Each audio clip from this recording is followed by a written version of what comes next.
Conselho de Segurança. Sejam bem-vindos ao Conselho de Segurança. Eu sou o Nuno Tiago Pinto, diretor da Sábado, e com o professor de Relações Internacionais Vasco Rato e o jornalista João Carlos Barradas vamos analisar alguns dos principais temas da atualidade internacional. Esta semana vamos olhar para a vaga de protestos e contra-protestos nas universidades americanas e também em França, que alguns descambaram para a violência relacionadas com o apoio à causa palestiniana e também a Israel. Mas vamos começar por olhar para uma questão que começou internamente com o Presidente da República, Marcelo Rebelo de Sousa, a defender o pagamento de reparações às antigas colónias pelos erros do passado. Eu sou dos defensores de assumir a responsabilidade total.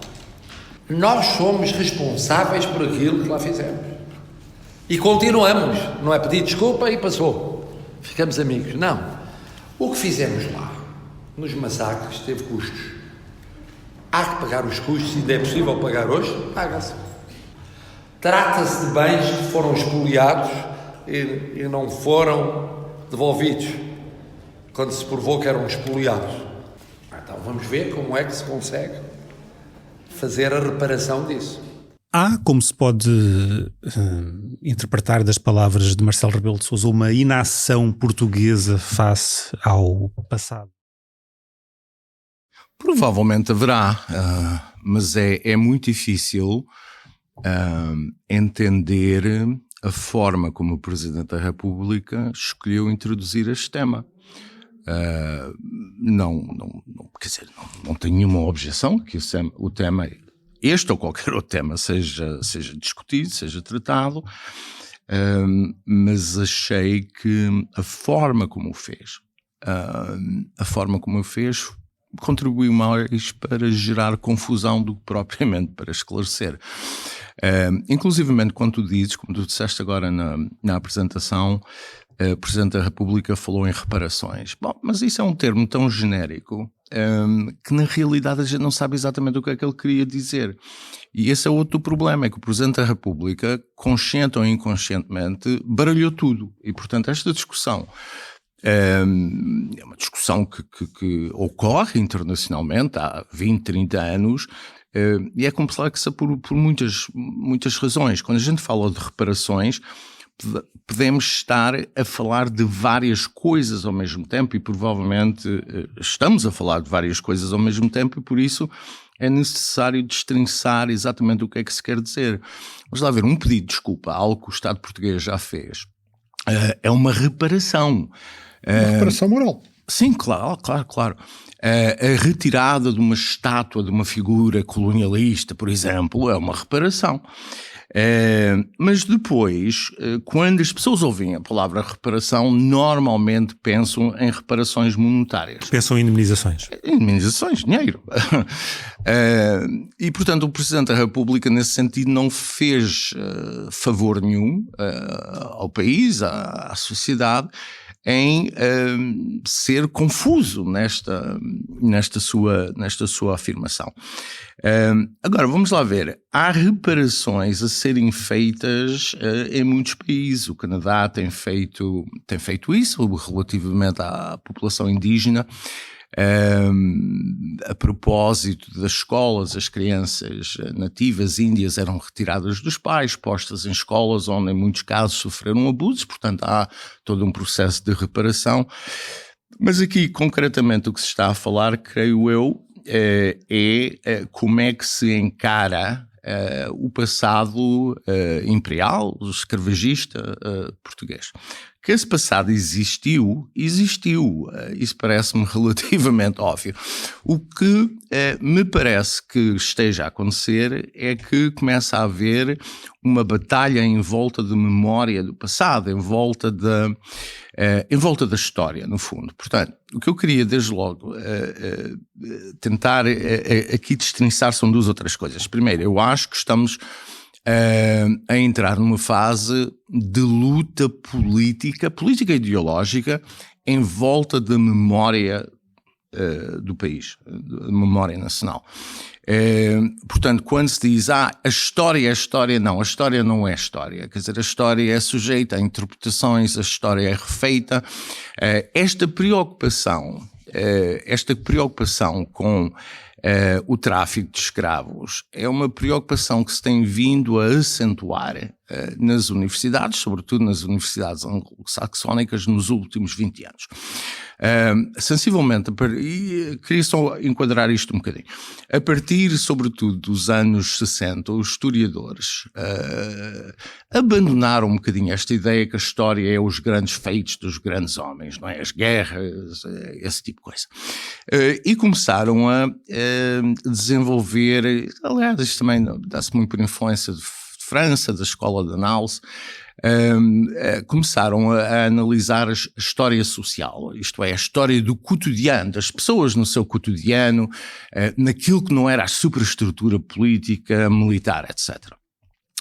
Nos últimos, sensivelmente desde os anos 90, a historiografia começou a olhar muito para a história das vítimas, dos grupos marginalizados, dos grupos excluídos, das mulheres, dos negros, etc., LGBT, etc. E, portanto, hoje esta questão surge em larga medida porque tem havido esta transformação na universidade, onde predominam os estudos pós-coloniais, esta coisa toda, e, portanto, estas questões vêm ao de cima. Quer dizer, outra pessoa que teve uma importância foi o Eric Hobsbawm, não é? Que teve uma importância muito grande através dos estudos da marginalidade política, dos chamados bandidos, etc., e da classe operária. Bom, o que eu quero dizer com isto é que, na realidade, quando estamos a discutir reparações, estamos a discutir uma certa interpretação da história.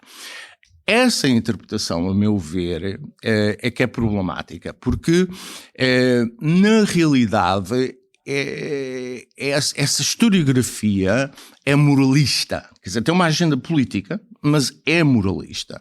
E o que diz, ou a abordagem que faz, é uma abordagem que não é neutra no sentido em que toma partido, é uma historiografia engajada, não é? E, portanto, acho, esse é o primeiro problema. Não me parece que essa forma de olhar para o passado, não é? Julgando o passado através dos valores contemporâneos, seja produtiva. Quer dizer, portanto, o primeiro grande problema é que se olha para o passado, sobretudo este passado escravagista, sem o olhar da época. E, portanto, nós achamos que hoje há um conjunto de coisas que são más e, indiscutivelmente, o são, mas nós olhamos para essas coisas, temos um conjunto de valores e aplicamos e julgamos o passado de acordo com esses valores. Esse parece-me ser o primeiro problema. Mas é um problema que depois legitima as reivindicações políticas, que são estas reivindicações das reparações. Portanto, na prática, o que se está a dizer é que a escravatura é uma coisa má, no passado era uma coisa má, e hoje, centenas de anos depois, temos a obrigação não só moral, mas também legal de fazer justiça.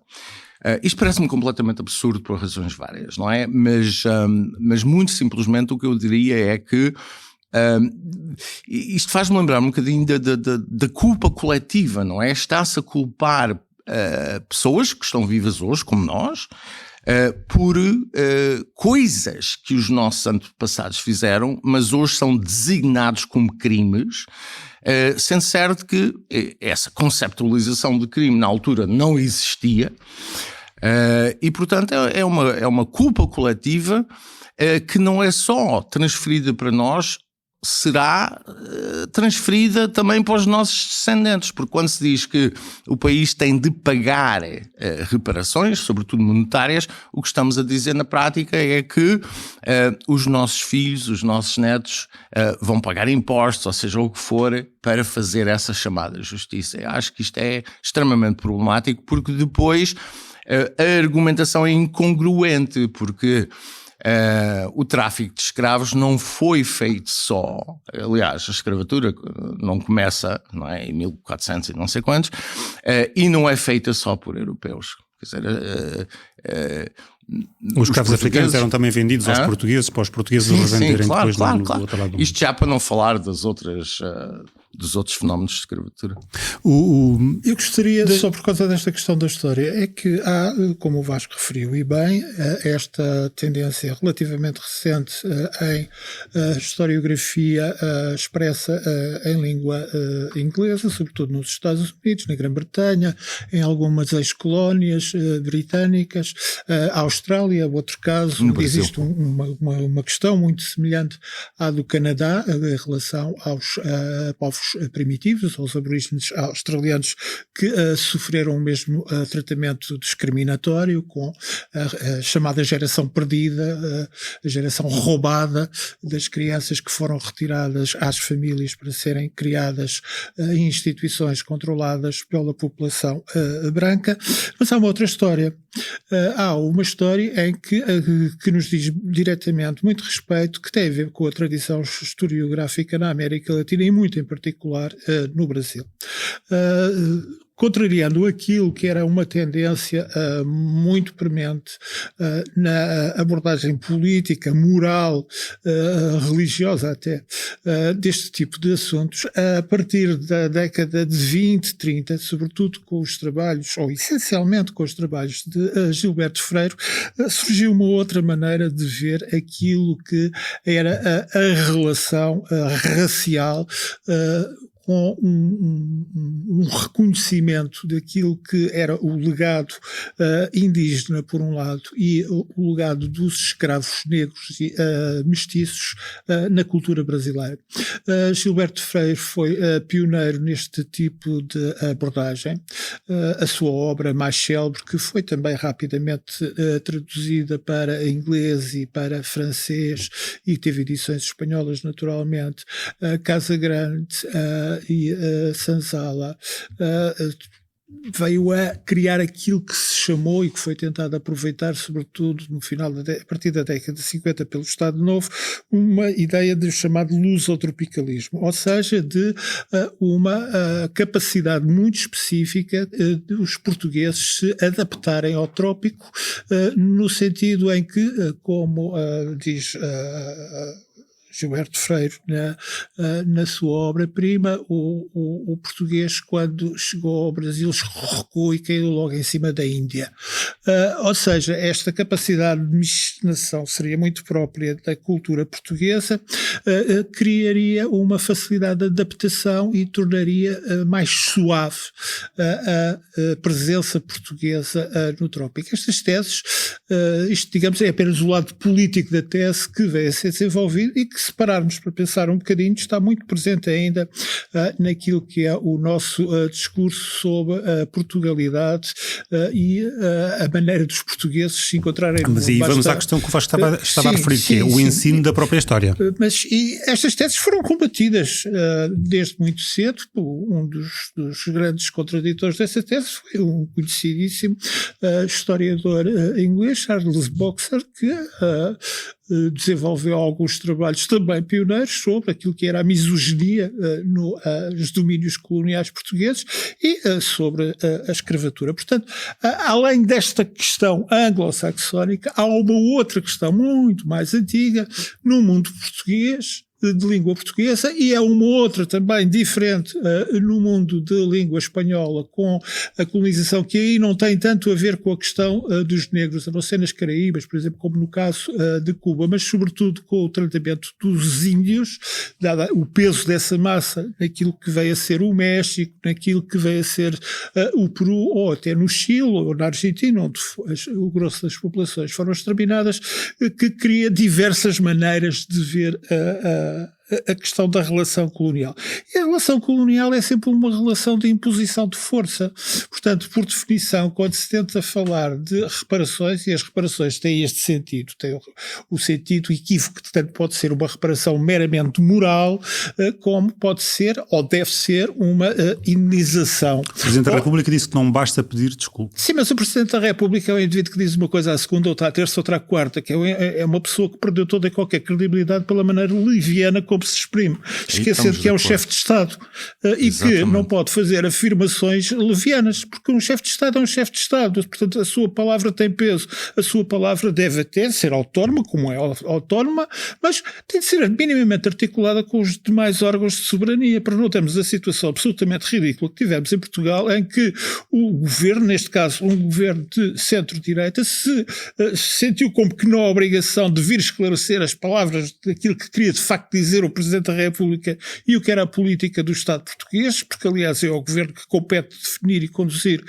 a política externa, como depois tivemos o Presidente a chamar estúpida a população, vindo a dizer que o que eu disse bem não era isso, que nós estamos em reparações desde o princípio, porque reparações é a Cabora-Bassa que ficou lá, reparações são os nossos programas de cooperação e por aí fora. Ora, um chefe de Estado que toma os outros por estúpidos é uma pessoa que não merece respeito e Marcelo já chegou ao ponto em que, de facto, é uma pessoa que está a acabar muito mal o seu mandato e que merece, como noutra altura foi dito em relação a outro presidente, a Mário Soares, merece que alguém o ajude a acabar com o mínimo de dignidade o seu mandato. Portanto, estas questões não podem ser tratadas assim, devem ser tratadas na praça pública, ao contrário do que disse o Presidente de Cabo Verde durante a viagem que fez esta semana Marcelo Rebelo de Sousa a Cabo Verde. Elas devem ser discutidas e são discutidas porque são questões extremamente complexas que têm a ver primeiro com o exame de consciência da nação, ou seja, qual é a ideia base ideológica daquilo que é a chamada memória da nação prevalecente num determinado momento. E Portugal, até porque a sua revolução do 25 de Abril tem uma matriz militar, teve uma dificuldade extrema em fazer, como tem um longo passado dos seus sucessivos impérios coloniais, teve uma extrema, e tem ainda hoje uma extrema dificuldade em fazer esse exame de consciência. É um exame de consciência não no sentido de fazer a colonização como vamos pesar o que foi positivo e o que foi negativo. Isso não faz sentido. Faz sentido, por exemplo, do ponto de vista de história económica, tentar contabilizar, como já foi feito, aquilo que são benefícios de determinado tipo de atividade, que pode ser desde a exploração de borrachas até ao tráfico de estradas, e todos nós sabemos que, por exemplo, os portugueses não têm dificuldade nenhuma em perceber que Mafra, foi uma loucura do rei, que como havia muito diamante do Brasil, havia muito ouro do Brasil, o dinheiro gastou-se todo em Mafra e fez ser investido em atividades produtivas. Já os holandeses foram mais inteligentes do que nós e tal, porque exploraram ainda mais os outros, mas fizeram esses investimentos produtivos. Estas ideias definem a maneira como as pessoas veem o próprio país e veem a relação do país com os outros. E em Portugal, apesar daquilo que é a investigação histórica que tem vindo a ser feita ao longo dos anos, as diversas ideologias que se foram sucedendo desde a pátria multirracial, a história do Portugal de Minho a Timor, o jeitinho muito português para o seu contacto no trópico, aquele mundo que o português fez nos trópicos, como dizia o Gilberto Freire, e depois a crítica que foi feita a tudo isso, está numa fase ainda de elaboração e não passou ainda para a opinião pública, que tem dificuldade, como nós notamos em situações de cotidiano, em assumir que existem atitudes racistas que estão muito embrenhadas ainda na população, sobretudo no trato, por exemplo, com populações negras de imigrantes ou ciganas. Deixa-me interromper-te aqui, porque há bocado referiste a questão do Tarrafal e é importante, tendo em conta que do Tarrafal, de Marcelo de Cabo Verde, mas tendo em conta que as declarações de Marcelo Rebelo de Sousa foram poucos dias antes da visita a Cabo Verde, onde ia estar numa cerimónia sobre os 50 anos do encerramento do Tarrafal. Pode ter sido um acaso ou não? Já não sei. Quer dizer, eu sinceramente uma vez que é uma questão, ou seja, esta questão, como é que esta questão é vista pelos PALOP? Pois, mas isso é outra questão, porque se me perguntas quais são as intenções do Presidente da República, há muito que desistir de ter qualquer... quer dizer, que ele não obedece à racionalidade, obedecerá a outras lógicas, mas seguramente não há racionalidade. Quer dizer, depende do país.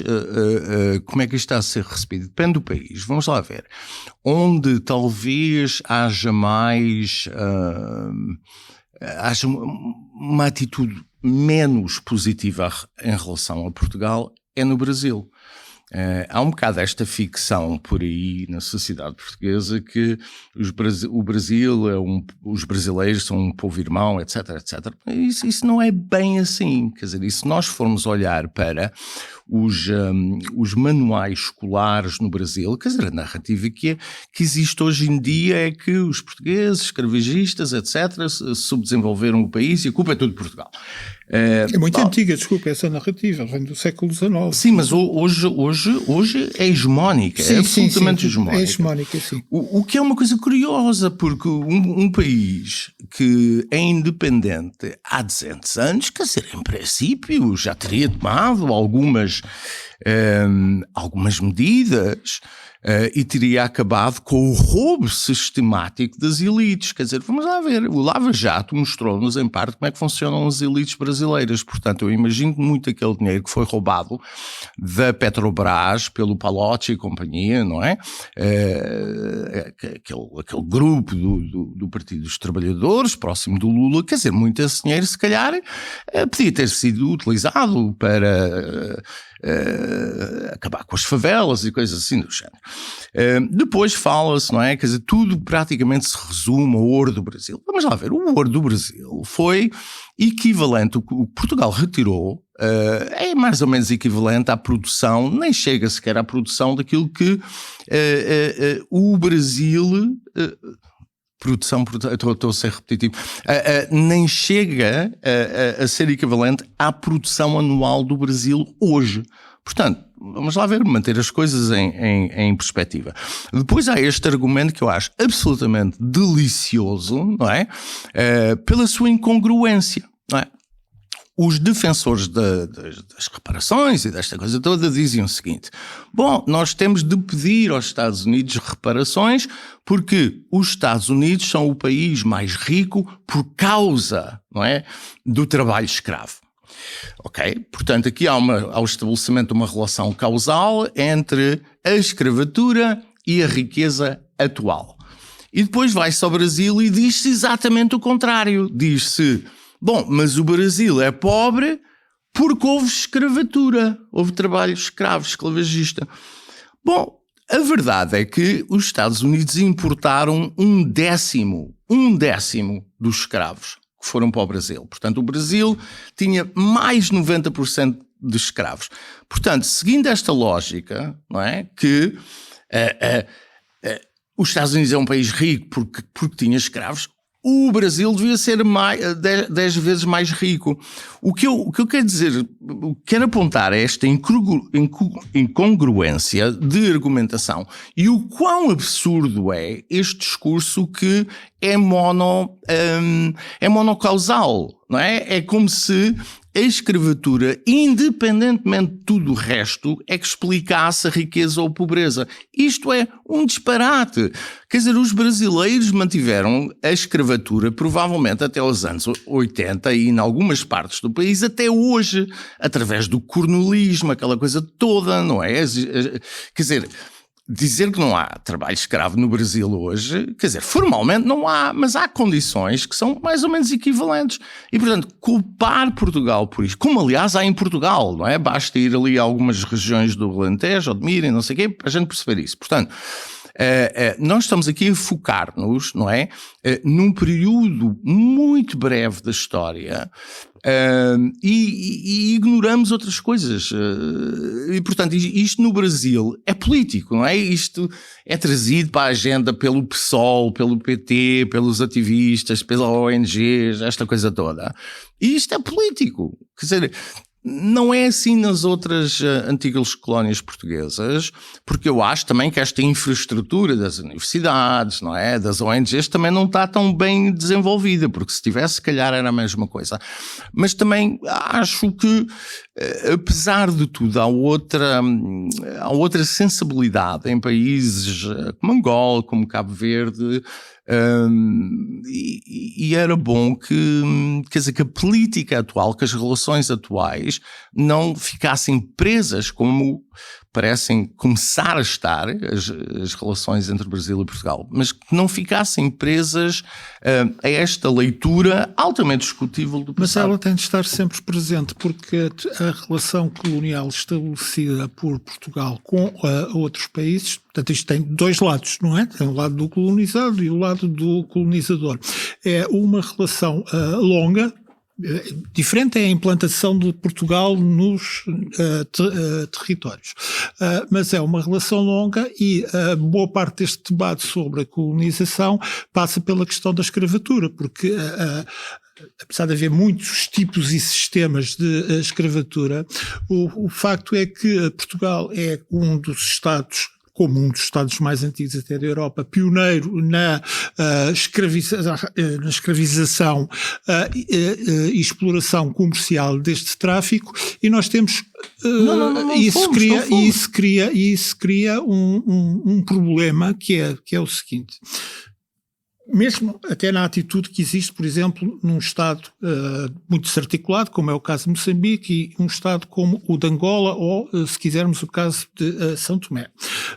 Moçambique, sobretudo o norte e o centro de Moçambique, estão envolvidos essencialmente num outro universo de escravidão, que é um universo mais antigo, que é um universo que vem essencialmente desde o século VIII e que é uma escravização em que predominam as sociedades árabe e árabe-muçulmanas que negociam com as faturas e os diversos reinos que existem na zona central e zona oriental e do nordeste de África, e essa escravatura que se prolonga também praticamente até ao século XX tem uma série de circuitos de exportação em que sensivelmente mais de 10 milhões de pessoas estarão envolvidas. Estamos a falar de algo muito longo estabelecido nestas sociedades durante um milénio. Já a escravatura, no sentido de tráfico para as Américas europeia, é bastante diferente.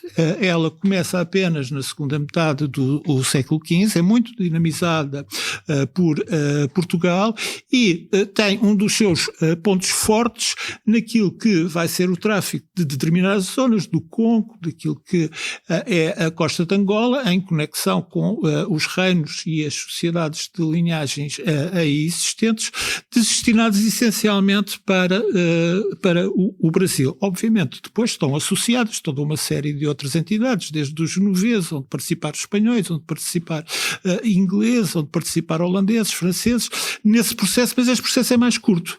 É mais curto, é mais concentrado, vai essencialmente até meados, digamos até a segunda metade do século XIX, e o número de pessoas que é traficado neste espaço mais curto, ou seja, desde meados do século XV até meados do século XIX, é superior àquele que afeta a parte oriental do continente africano. O número de pessoas traficadas é maior e o impacto de desestruturação nas sociedades africanas também é maior. Portanto, isto dá uma grande relevância à questão escravatura, quer como comércio que deu lucros, quer como efeito de desestruturação e nova forma de relação das sociedades africanas, e aquilo que resultou depois nos países para onde foram parar esses escravos. Portanto, isso levanta logo um problema. E depois temos o outro que tem a ver com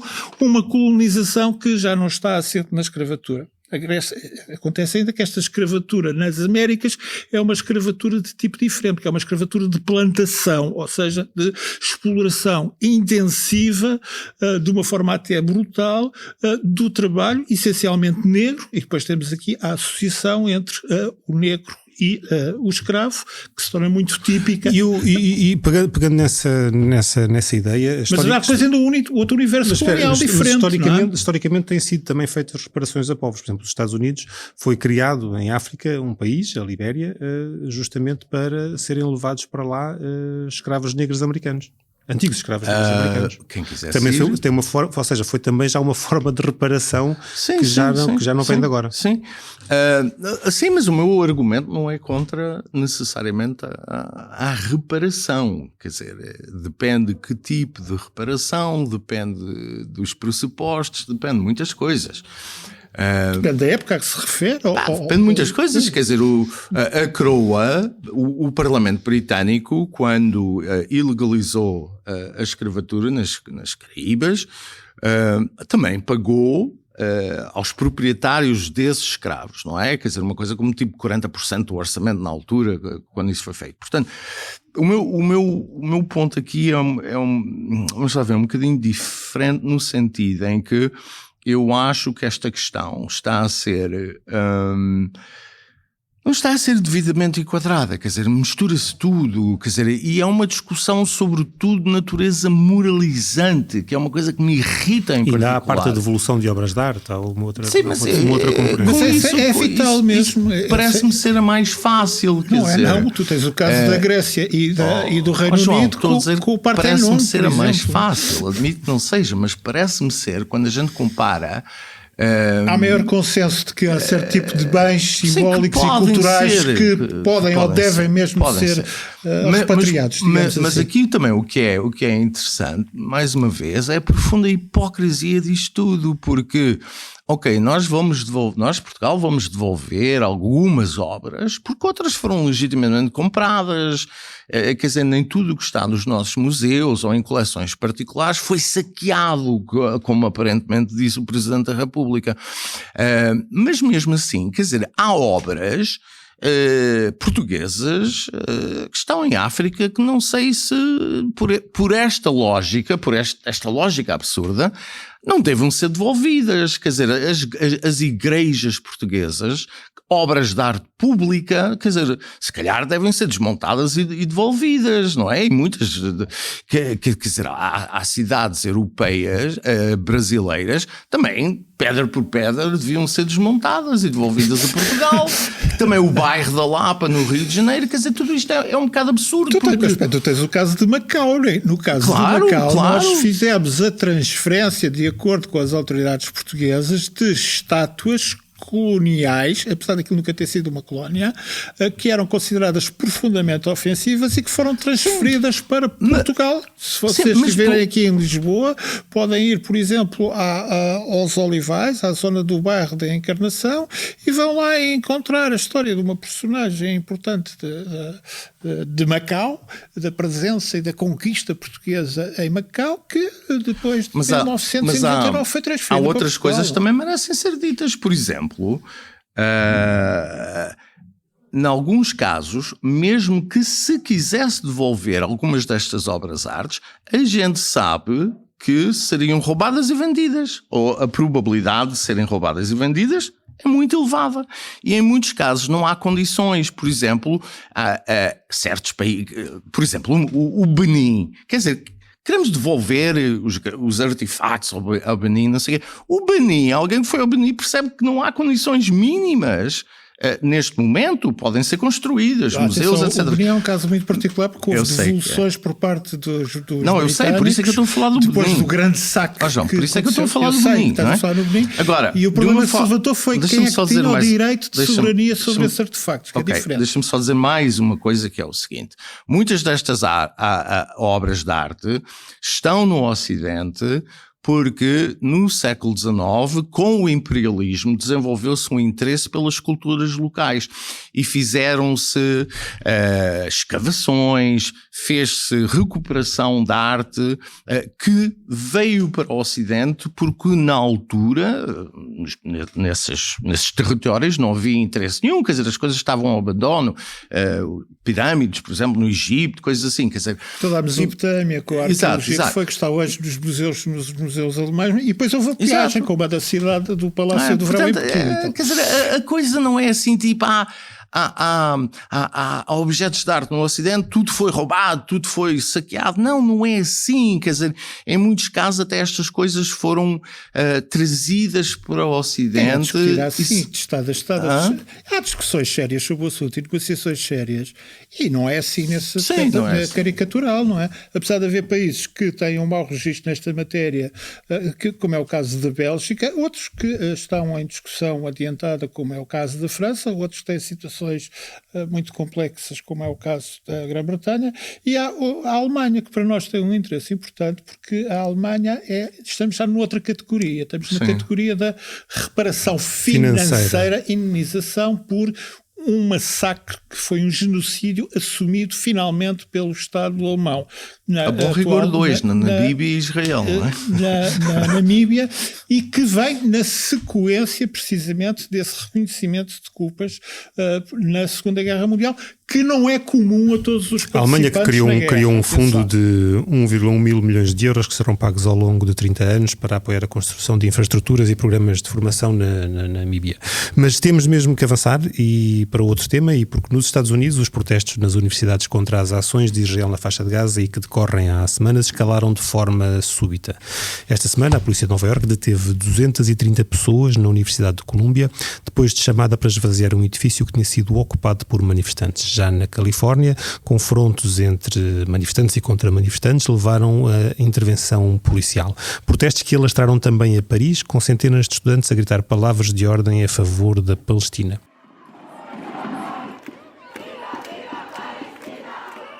Há comparações aqui entre estes protestos e as manifestações dos anos 60 por causa da guerra do Vietnã. Isso faz algum sentido?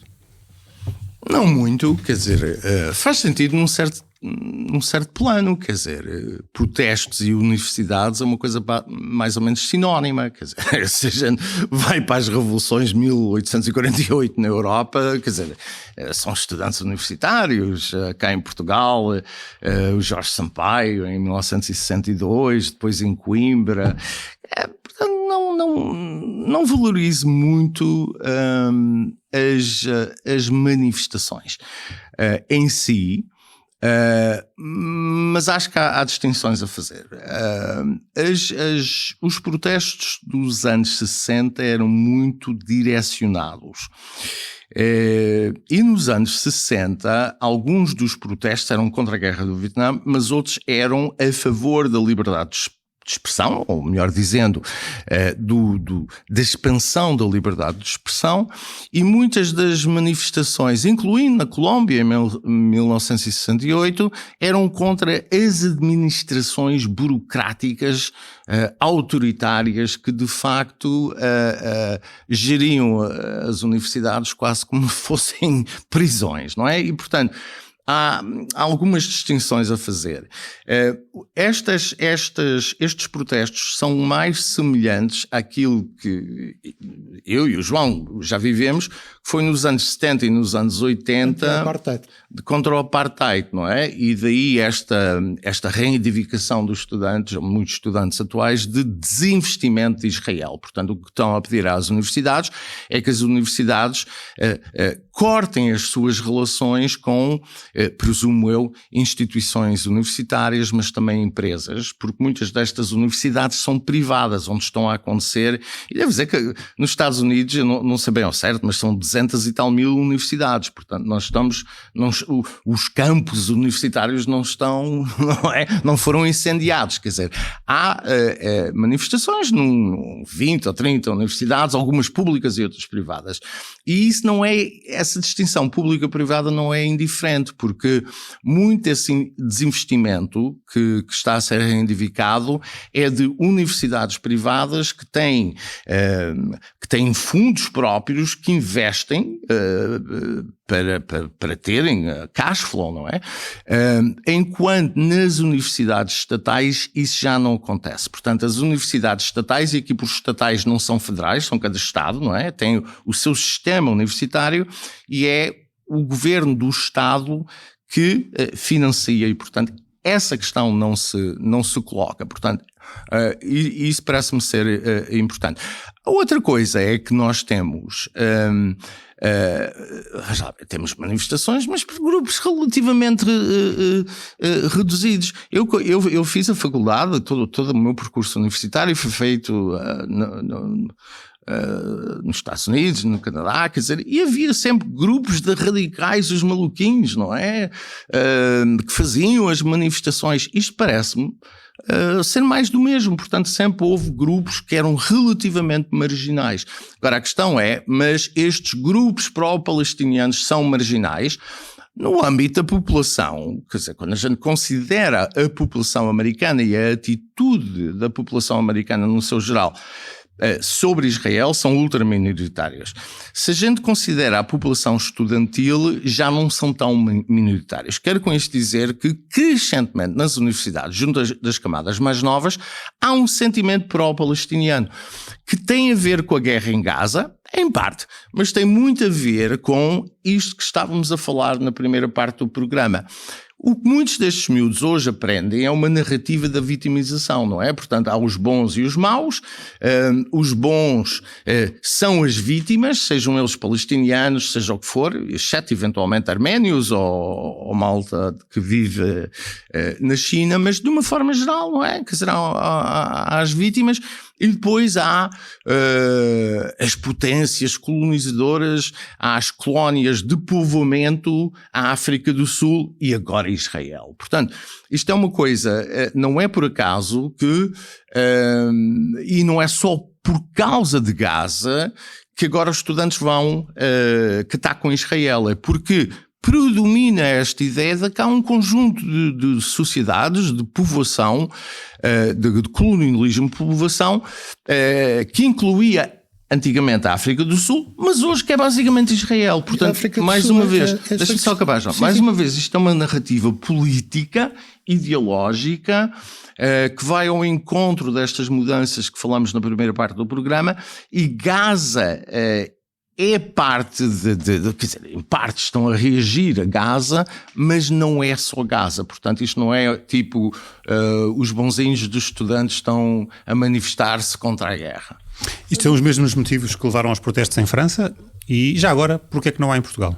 Pois não há em Portugal porque as nossas universidades não têm o peso das universidades norte-americanas como produtoras de conhecimento, como potências financeiras, e o Estado português presume-se estar praticamente ausente deste tipo de questões e polémicas, apesar de virmos aqui ir em cima a questão do reconhecimento da Palestina como Estado soberano nos próximos dias. Mas isto de facto lembra muito aquilo que é o protesto nos Estados Unidos.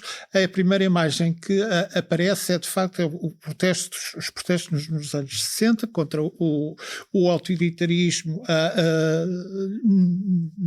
no regime universitário, a participação da Guerra do Vietnã e a luta contra a mobilização para essa Guerra do Vietnã, e também a luta pelos direitos cívicos. Há essa associação. É menor já a associação, que é muito forte na Europa, sobretudo no Reino Unido, que tem a ver com a luta contra o apartheid. É natural que esta nova geração não faça imediatamente essa associação, mas eu e o Vasco fazemos obviamente essa associação, porque as palavras de ordem são idênticas as que havia contra o regime racista de Pretória. Não aos investimentos na África do Sul, boicotar as empresas que têm relações comerciais com a África do Sul e boicotar as empresas e os Estados e governos que vendem armamento à África do Sul. Portanto, depois havia a palavra libertem Nelson Mandela. Aqui falta-nos até um herói para existir a libertação. Há apenas a ideia vaga da Palestina e uma palavra de ordem que as pessoas não se apercebem bem do que significa, do mar até ao rio, ou seja, do rio Jordão até ao Mediterrâneo, um único Estado para os palestinianos, ignorando-se depois o que fazer com os judeus. Agora, estes protestos que nos Estados Unidos têm este aspecto, misturando-se ainda com a forte litigância que existe entre grupos que apoiam o Estado judaico, grupos judaicos que não estão diretamente em apoio ao Estado judaico e estudantes pró-palestinianos ou, por simplesmente, anti-sionistas e ainda grupos anti-semitas. Isso tem um peso muito grande nos Estados Unidos, porque há a conjuntura eleitoral, há o facto dos Estados Unidos serem um sustentáculo essencial para o Estado de Israel e o de estar em curso uma guerra que levanta agora claramente, penso, para que toda a gente que está minimamente preocupada e minimamente atenta a ela, uma questão essencial. De facto, esta questão do Estado de Israel e do Estado palestiniano não desaparece. Ela terá de ser resolvida de uma forma ou de outra, de alguma maneira. Na Europa, como se está a ver, por exemplo, em França e também na Grã-Bretanha, com os protestos, por exemplo, em Manchester, nas universidades em Leeds e por aí fora, a questão é apresentada de uma forma já diferente. Trata-se das relações Estado a Estado, a relação a Israel. Não estão a surgir as palavras de ordem no sentido de que, até porque a maior parte das universidades europeias não tem esta estrutura de financiamento das grandes universidades privadas norte-americanas que têm investimentos vultuosos e essenciais para elas em empresas que têm negócios com Israel, que investem em Israel, onde participam também capitais israelitas, já para não falar das empresas de armamento, que tanto vendem armamento para ser utilizado em Gaza como para ser utilizado na Ucrânia. Aqui a questão é já a questão que se confunde muito com a questão antisionista e antissemitismo, que é cada vez mais difícil de perceber para o comum dos mortais. É que, por um lado, afirma-se que o sionismo foi um movimento nacionalista do povo hebraico para a obtenção de um Estado próprio, finalmente na sua chamada terra ancestral, na Palestina. Ok, criou-se esta entidade sionista que é o Estado de Israel. Estado de Israel esse que evoluiu de tal maneira e que hoje se define como um Estado, a nação do povo hebraico. É esta a definição legal de Israel. Acontece que este Estado tem uma população mista, tem uma população israelita, judaica, tem uma população árabe, nascida já depois da existência deste Estado dentro das fronteiras de Israel, e ainda uma população, uma minoria berber. E depois temos aquilo que é o combate ao chamado antissemitismo, que está a fazer grande moça um pouco por todo lado, porque se confunde com aquilo que pode ser definido como o combate a um preconceito étnico, ou racial ou religioso, ou seja, contra o judeu, pelo simples facto de ele ser judeu, ser considerado um corpo estranho ou um corpo hostil à nação, e depois aquilo que é o judeu como agente de influência ou influenciador. Repara que esta questão é tão complicada que em Portugal não se chegou a levantar, porque nós temos uma história um pouco diferente.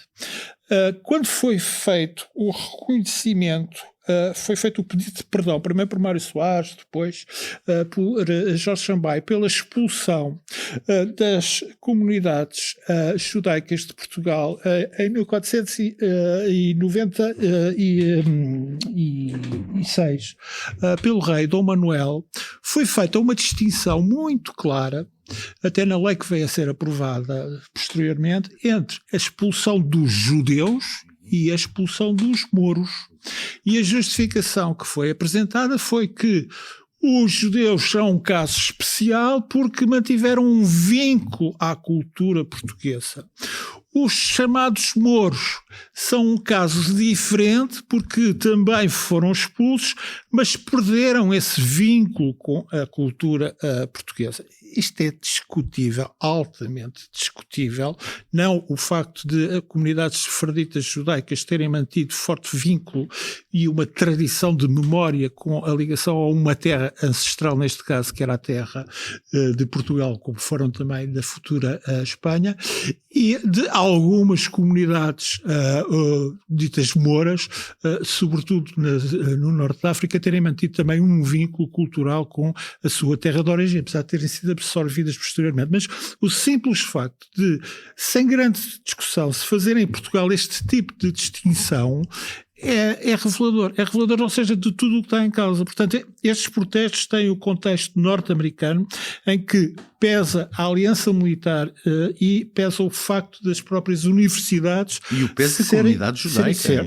O peso da comunidade judaica. Por exemplo, a lei que está em discussão e que foi votada esta quinta-feira pelo Câmara de Representantes sobre antissemitismo e que ainda terá de ir ao Senado é altamente controversa porque não avança, não adianta muito em relação àquilo que já é a legislação existente, mas é sinal dos tempos. A Europa, a questão é mais política e nas relações Estado a Estado.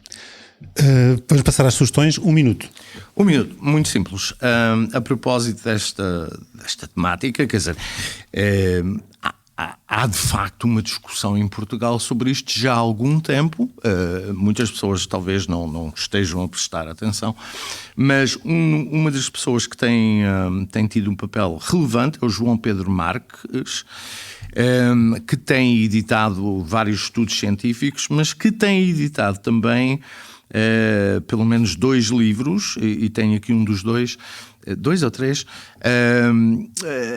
que são coletâneas de artigos que vêm publicando na imprensa, mas eu trago este livro, chama-se A Culpa do Homem Branco, mais uma vez do João Pedro Marques, porque são pequenos textos, acho que são textos, enfim, são textos polémicos também, mas é uma das pessoas que eu acho que é mais sensato nesta discussão. Eu também, por causa do tema, escolhi um livro que acabou mesmo de sair este mês, de Arlindo Manuel Caldeira, pela Casa das Letras, que se chama O Apelo da Liberdade.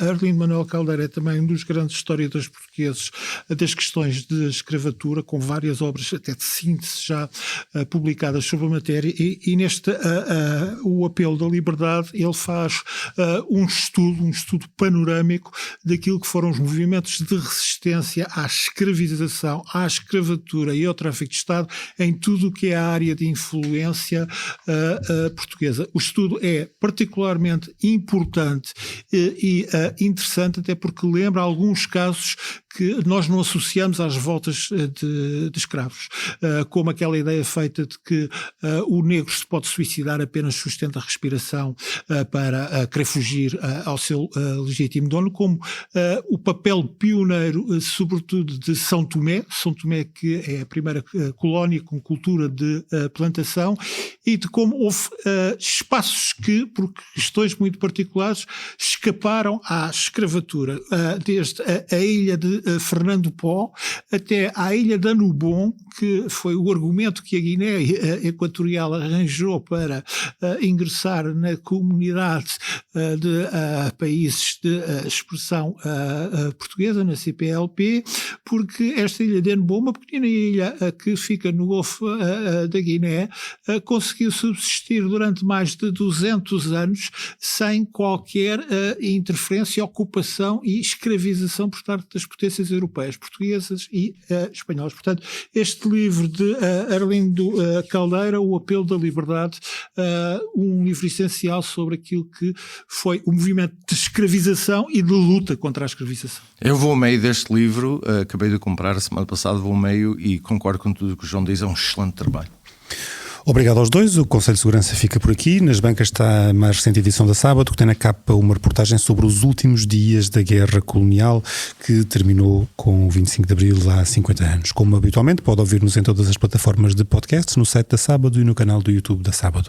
Obrigado por estar desse lado. Até para a semana.